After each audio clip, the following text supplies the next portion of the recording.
So one of the things in sort of the 2008, 2009 period is exactly when we first started to talk to Bethesda. I know that they had come out to talk to us to see what we were doing, potentially, I think, even to take over Alpha Protocol as well. Over time, that then, particularly after we lost Aliens, that morphed into conversations about Fallout New Vegas. Oh, it was a huge deal to be able to work on Fallout. When I was at Black Isle, when I first got there, I was so excited to be able to work on a D&D game because Planescape Torment was being made. And then the thing that almost everyone in the studio was really excited about eventually working on was Fallout 3. So when Black Isle fell apart, I really didn't think that I would ever be able to work with the franchise again, especially after Bethesda acquired it. So getting that opportunity felt very surreal because I had kind of written it off forever. And yeah, I was very, very excited to be able to work in that franchise again. And I think it was sort of in that sort of February timeframe when I was starting to talk to Todd Vaughn, who's head of all developers at Bethesda other than the internal team. He was, and I'd known him for a long time, and he sort of said, hey, he thought there was a possibility for us to do a Fallout game. It wasn't Fallout New Vegas yet.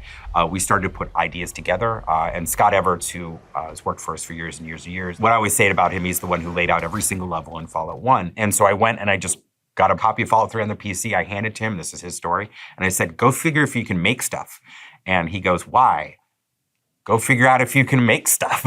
He's like, okay, I understand. So Fallout New Vegas is kind of an interesting credit for me. And I think I show up under additional production, Chris Parker, because I came over at the end of the project and I'm there and I'm like, I'm going to help you guys close this project down. And then I checked with the team and I was like, you guys kind of already have all your ducks in a row, until I came to the realization that really the production staff on the title didn't have the bandwidth to do localization. It's the way that Obsidian localizes games. It's sort of chaotic. If you were able to just say like, here's a dump of stuff and then you get it all back localized, I'm going to import it and now we're done, then that would be fine. But our schedule was way too short for that. So we had to send stuff out and then bring it back in and then send it back out and bring it back in. And their system really wasn't made to do that. And so I came up with a system using Excel and a bunch of like Visual Basic scripts that I wrote. And then I basically spent 3 months doing all of the localization on Fallout New Vegas. And that was my contribution to Fallout New Vegas. Make sure that people in other countries could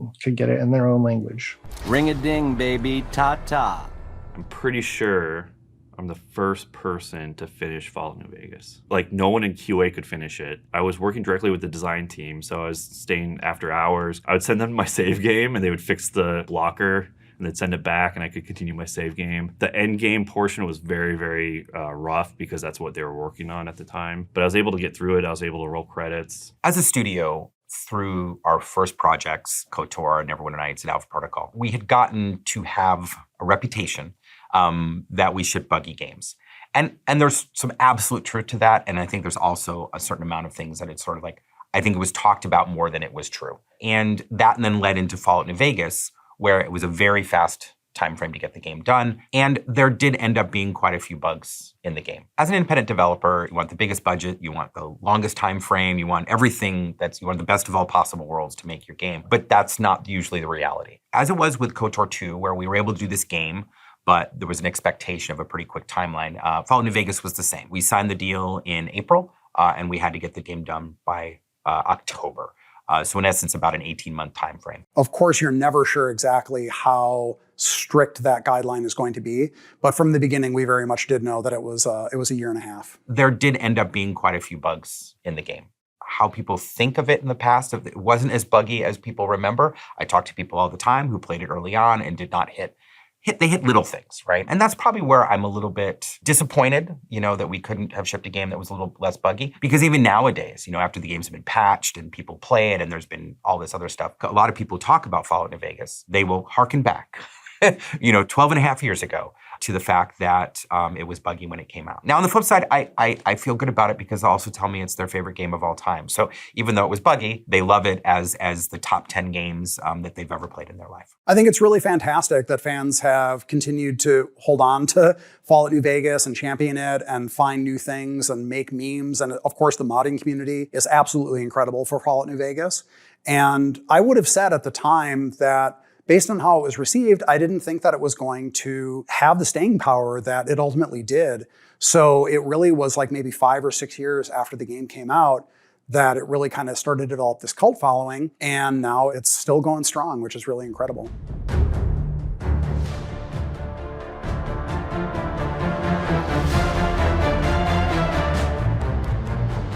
One of the games, actually two of the games that I was really privileged to work on early in my career were Baldur's Gate 1 and Baldur's Gate 2 with BioWare. This was the time when I was working and the rest of the founders were working at Black Owl Studios.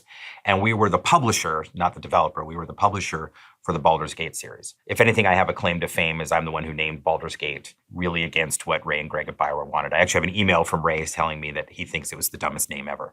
Now, of course, he thinks it's great because everybody knows it is Baldur's Gate. But I always was very fond of it. Chris Parker, the other founder, was the producer on Baldur's Gate 1 and 2. We put a lot of our lives and time into it. That was what was exciting for me. I had worked on Baldur's Gate 1 and Baldur's Gate 2 directly with BioWare. So there's a lot of fond memories there and a lot of hard work. And the idea of going back to that particular title was really intriguing to me. I thought it could be really, really cool. Now we flash forward to we're working on Neverwinter Nights, we're talking to Atari, and so we really started all those conversations about Baldur's Gate 3. And it felt so serious that we actually had a small team developing it. But unfortunately, and not that a lot of my stories usually have the word unfortunately in it, things didn't work out. I think Atari was in much worse financial straits. And so even though we'd finished a contract, done, ready to sign, they then called it like a day after we finished the contract to say that they weren't going to move forward. And then what that turned into was Dungeon Siege 3. So we'd been developing the Onyx engine for Aliens. That's what we were going to use for Baldur's Gate 3. And so we moved that forward and we showed what we'd been putting together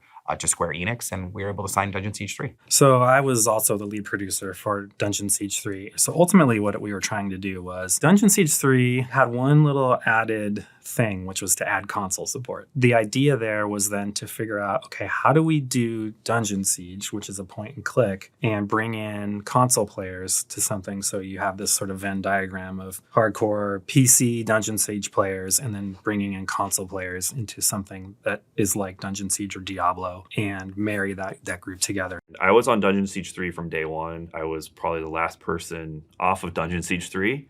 And it was a cool experience. That was, going from Aliens, going to Dungeon Siege. The first about year of Dungeon Siege was some of my favorite times working, just because we were just jamming. We were really refreshed. We were able to redo and refactor a lot of stuff in Onyx.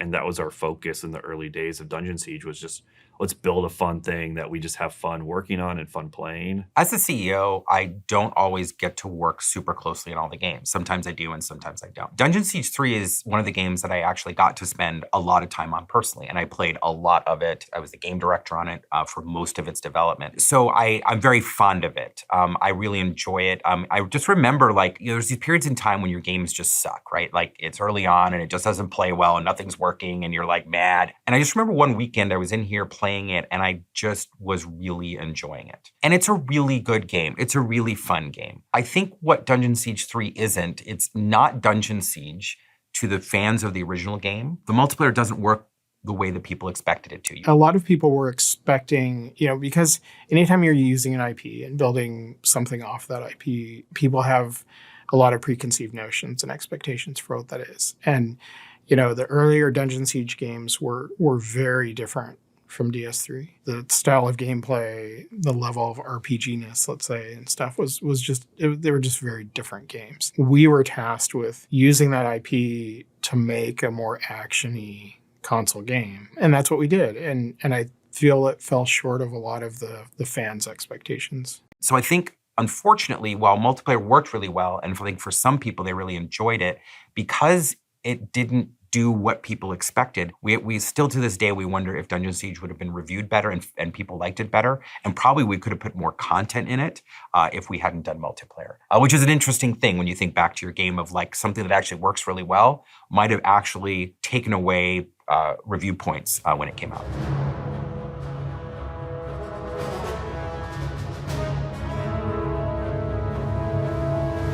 So one day I'm walking into Obsidian and our receptionist at the time basically says, hey, you have a voicemail from someone from South Park?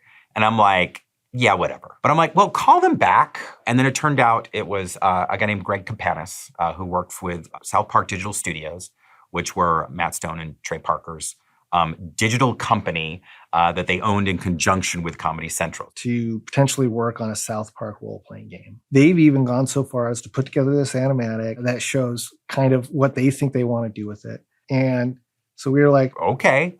It was super surprising because, I mean, it sort of came out of nowhere. It didn't come through the traditional ways that we normally pitch and talk to publishers about product. And so we went up there and we chatted with them and we tried to understand what they wanted. And then we came back and we put a quick demo together. It was all Flash-based artwork, but you could essentially run a character around in the world. And they had given us some source artwork to actually use as the basis for that. Because what we'd done is we'd asked for their textures. In the end, it was like construction paper that were like the original pieces of stuff that made the world and the kids. We took those and we put them into this very quick little demo and showed it to them. And they're like, well, this is it. Like, it actually looks like our stuff. Like, it moves like our stuff. The animations are spot on. I remember even that, like, they literally walked up to the projection screen and were staring at the textures, amazed that it looked so much like the TV show. It was probably one of my more rewarding moments in the industry, where basically these two creators, who I think of as gods, were so impressed with something that we had done. And out of that, South Park, The Stick of Truth was born. And it was one of the weirdest pitch and proposal loops that I've ever been in. Like, I've never seen anything work like that before. I've always been a fan of South Park, so I thought it was awesome. I knew it would be controversial, both from the standpoint of, it's South Park. South Park is controversial content regardless. It was very fun going around the office and seeing the graveyard of all the whiteboards of old plans of South Park, and seeing all the things that were in the game or were supposed to be in the game. There were a lot of things that got left on the cutting room floor for South Park. I don't really know how many of them I'm even allowed to talk about. In one of the early versions of the story, we had this idea where you would like go to Christmas Town and save Santa Claus. And I always thought that was kind of an interesting, sort of charming South Park idea. Both the Ginger Forest and the boss fight were both went to the cutting room floor at some point. Yeah, there's some really gross stuff in the fight. There was the blast. That was disgusting. And then, wasn't there one where she would also on the player and then basically, and then somehow out again? I guess that's where the blast came from, is the player would get. I don't know, it was disgusting. We went through a lot of that on that game. Another fun thing about South Park, just to bring it up, is I would have to regularly go around to all the people on the team and be like, hey, how are you guys doing with the content? Like, are you feeling okay at work? Like, I know that this stuff can be a little disturbing. I want you to know that Obsidian isn't forcing you to work on this. If you're cool with working on it, like, fantastic. But like, if not, I can move you to a different project. I can have you work on this other stuff. And they're like, oh no, it's cool. You know, making icons of this is okay with me, or whatever. Like, but there were a couple of people that were like, I'm not going to do any of that stuff. I was like, okay, you don't have to do any of that stuff. That happened a lot, unfortunately. The early days of the South Park project were a lot of fun, because we got to go up and talk to Matt and Trey a lot. They were having some challenges at the time because the Book of Mormon, which was their huge musical, wasn't done yet and was having some trouble. But we got time with them when we were able to kind of talk to them. And the idea originally was maybe they would fund the whole thing. But then we got into the situation where they're like, well, we don't want to fund a whole video game, so let's start going and talking to publishers. And we talked to, I don't know how many publishers. We talked to Bethesda, we talked to Disney. In the end, the company that really seemed the most into it was THQ. But at the time, Matt and Trey were focused on the Book of Mormon, and they were sort of gone. They would kind of check in, and they approved our stuff, and they were doing stuff. But we didn't have 100% of their attention. And thankfully, THQ set up all these meetings to get us working together on a better foundation, and it made it work very well. And THQ was super important in making that happen. But as everybody knows, THQ that just went out of business. We assumed that we were going to come out of it. In other words, because the contract for our game was now in the with bankruptcy, and we had no idea who was going to potentially buy the product, whether anybody was going to buy the product. But then, thankfully, Ubisoft came along. They wound up picking it up in the THQ fire sale. They actually purchased the contract out of bankruptcy. But I would say it was also challenging to work with Ubisoft. And these are things a lot of people don't see. And I think it all culminated at one point. Because one, they wanted to renegotiate the contract, which I understand. This is business, right? And they purchased it, so let's renegotiate. Luckily, in the end, we agreed that we would not renegotiate it. But the game was going to go longer, and so we had to talk to them about more money because we couldn't just keep on funding. And so I just will always remember this moment that I'm on a golf course. I don't play golf that much, but I'm on a golf course at my brother-in-law's 50th birthday, and I'm sitting on a little grassy knoll. and they've all golfed. And I'm talking to the business development person over at Ubisoft. He goes, I've sent over the new deal. I said, well, tell me what it is. He said, well, you'll have to read it. And I said, I can't read it right now. Tell me what it is. And he's like, well, I'm sitting there, in this moment on the grassy knoll, screaming into a cell phone like a madman. My brother-in-law and his friends are all like milling about, like, we're going to go to the next hole. And so I just remember that so distinctly because it was just another thing on top of all the things that had to happen to get that game out, and so often people just see the end result, and Stick of Truth was awesome. And that's what everybody sees. And then it's so awesome that they see that. But then people don't see me screaming at the top of my lungs on a grassy knoll. But in the end, it was all those weird ass things that actually got it done.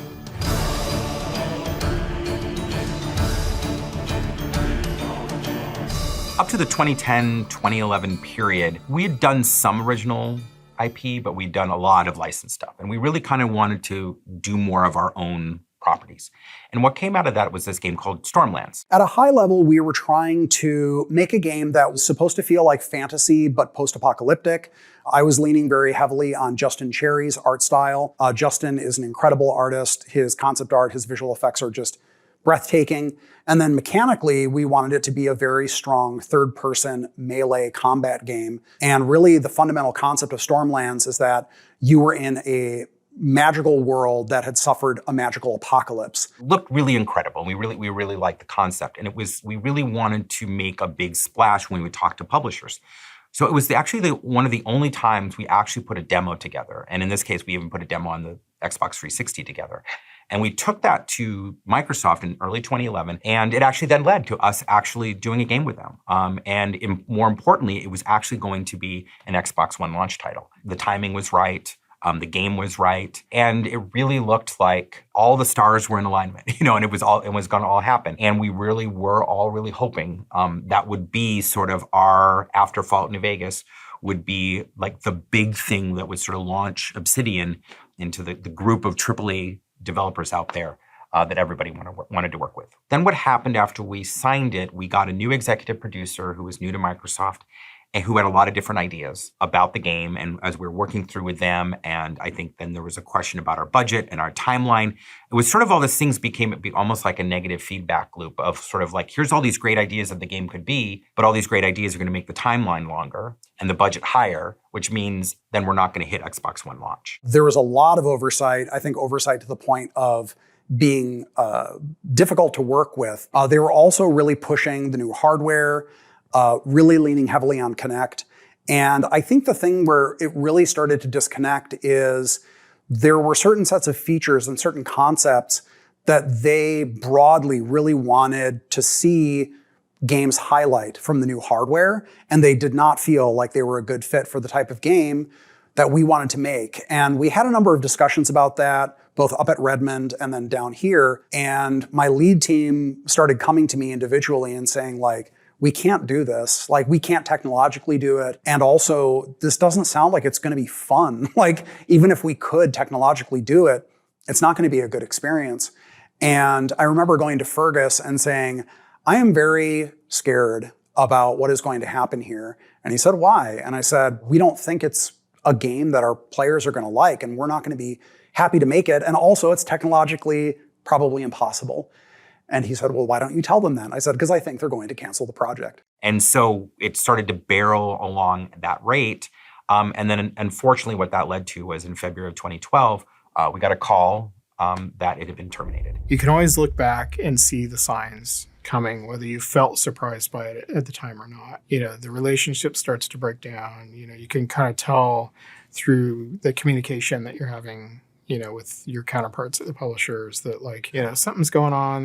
They don't seem very keen on, and they're asking for things that don't make sense. And it's always disappointing when that happens. But I think in hindsight, you can always kind of see the signs. And put us in a really tough situation. It was then became our second layoff, probably more severe than our first, if I remember right. Stormlands layoffs were the worst of any of the ones that we've ever had to do. And it seems like whenever I take a day off is when Feargus calls me when I'm on my couch playing video games or something and has terrible news for me. So I answer the phone, and it's Feargus. And he's like, Microsoft just called us and they're terming Stormlands effective immediately. And so my wife is the director of human resources. And so I've told her, I'm sorry, but we're letting all these people go tomorrow. And so her and Feargus's assistant, they started writing final paychecks. They did it in this room, actually. They were just in here writing paychecks and crying.